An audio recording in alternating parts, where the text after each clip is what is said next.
Are the Denver Broncos really good? Are they actually really good? This is your Denver Sports Daily for October 18th. Let's go. Taking you through your morning headlines, it's Denver Sports Daily with Rachel Vigil. The Broncos dominated the New Orleans Saints in Sean Payton's return back to New Orleans. The Broncos won 33-10 in a win that was never even really a contest outside of the first quarter.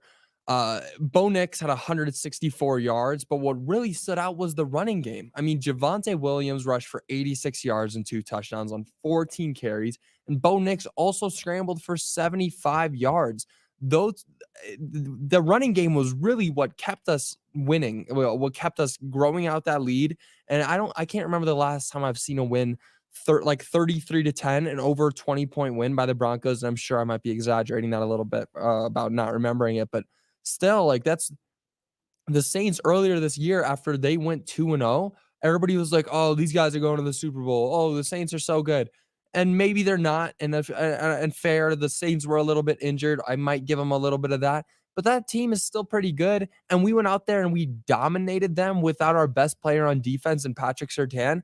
The defense looked amazing, and only allowing 10 points and having a defensive touchdown from Cody Barton. There was not much more you could have asked for from that team. It was so in sync. And these are the things I've said before. When the Broncos are winning and they're going against these teams that are good, they are in sync. They are looking to win. They are looking for each other. They are actually making plays that will lead to a winning scenario. There's been a lot of times in the past where I've seen games that don't look like the Broncos want to win. And obviously they do. And obviously that's a bit of exaggeration, but still, they're going out there and they wanted to win. They wanted to make a statement. Bo Nix wanted to make a statement against another rookie quarterback. The defense shut Spencer Rattler down. Poor kid. I mean, sorry, Spencer Rattler, but I mean, look at the picture on the screen right here. He's doing a backflip. The defense was killing Spencer Rattler out there. It was a great game for the Broncos, especially the running game. I was very, very pleased at how we saw Javonte show up, and I was really hoping for a game like this from Javonte because I'm still high on him.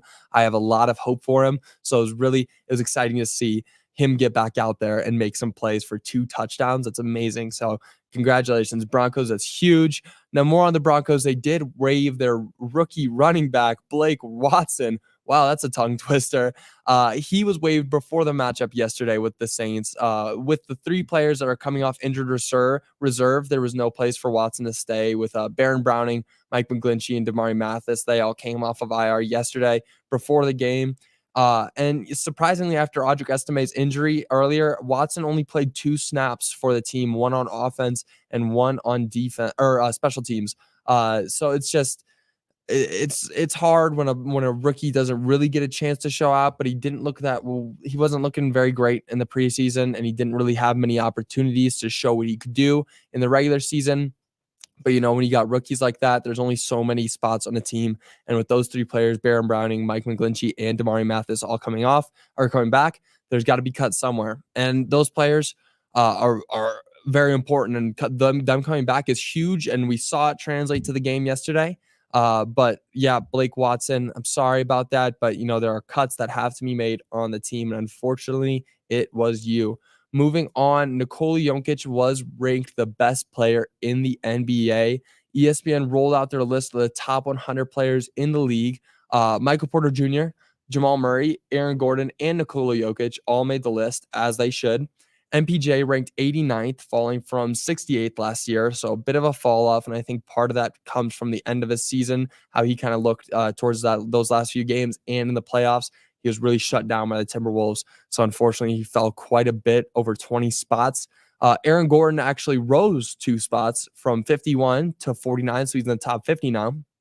And Jamal Murray fell from 17 last year to 31 this year. And it's a surprising drop. And I've heard a lot of people are down on Jamal Murray.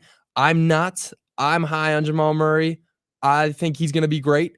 But still, seeing him fall all the way to 31, that's a big gap between our highest rank and our lowest rank, which is, of course, Nikola Jokic, who has claimed the number 1 spot this year, rising from number 2 last year, trailing only Giannis Antetokounmpo, as he should.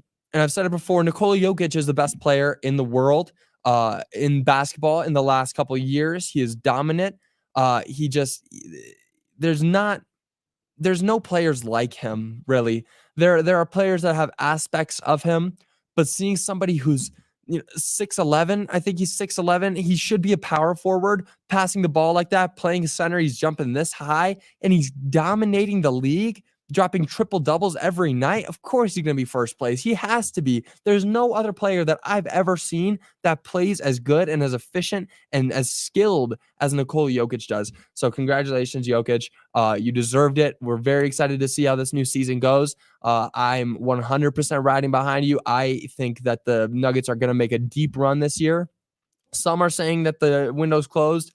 I don't believe that. I think that that window is still wide open. So I'm very, very excited to see what this kind of will do, and especially with Jamal Murray. I know that he reads that kind of stuff. So I think that maybe him reading it will kind of light a fire under him, and he'll want to kick it up. So I'll be watching that. I'm very excited. So congratulations to all those players. And then moving on, the Avalanche got some bad news on one of the more important forwards on the team. Jonathan Drouin for the Avs has been out the last 3 games after suffering an upper body injury in the first game of the season. He's already missed more games than he did the entirety of last season, where he had a career year in terms of performance. But unfortunately, he will remain out for the foreseeable future as he deals with his injury. Now, with Landeskog, Lehkonen, and Nichushkin all out until next month, Drouin will be the most likely to take the ice first of them. But the Avs are struggling right now, and they need their star forwards back. So with him going out too for the foreseeable future is what they were saying, it's not looking good for the Avs on the offensive side. And there are problems on the defense. There are huge problems on the defense, especially with goalie. But there's more than just that. With those players out, we're now at the mercy of every other team because, like I've said before, if we can't score 6 goals a game, then we're not going to be able to win. Because if that's what we're letting up every game, then we have to be able to match that. And with those 4 players out, we're just not going to be able to match it. So with Drouin out too, it's some very, very upsetting news that is going to be hard for at least the next couple of weeks, most likely. But again, we'll keep an eye on that timeline. I hope he's back shortly. It would be huge if he could come back as soon as possible. And also those other players, I know Lehkonen and Nichushkin are most likely to be back next month, and Landeskog is still projected to be out for a while. But when we get those 3 players back, at least, that's when I can start to see some improvements. But right now, there are some huge problems on the ice for the Avs. But that's going to do it for your Denver Sports Daily today. Thank you guys so much. Great Friday. Great Broncos win. And are the Broncos good? I think that the Broncos are actually good. Like they're one of those teams now that is kind of showing up and making me, believe in them a little bit. Maybe we're a playoff hopeful. I think we should be. Everybody should be hopeful for the playoffs right now. And I was thinking give it at least another year, maybe 2 before we see it, because with a rookie quarterback and obviously going into kind of a rebuild, it's hard. It's very hard, but we're playing well. Bo Nix has shown me great things so far, and I've been a little bit, nervous about him. Some of his games, he had that game where he passed for 68 yards, I believe. But games like yesterday, where he's running and passing combined for about 225 around there, that's incredible. So great job, Bo Nix. I'm very, very excited to see where they will go. What they will do next week and where they'll end up as we get closer to the end of the season. So I'm very, very excited to see that. But that's going to do it for your Denver Sports Daily today. I will be back with you guys next Monday. Next week is my last week with y'all. Thank you so much for having me. It's going to be so much fun. I'm going to try to make next week worth it. But that is going to do it today. I will see you guys all on Monday. Bye.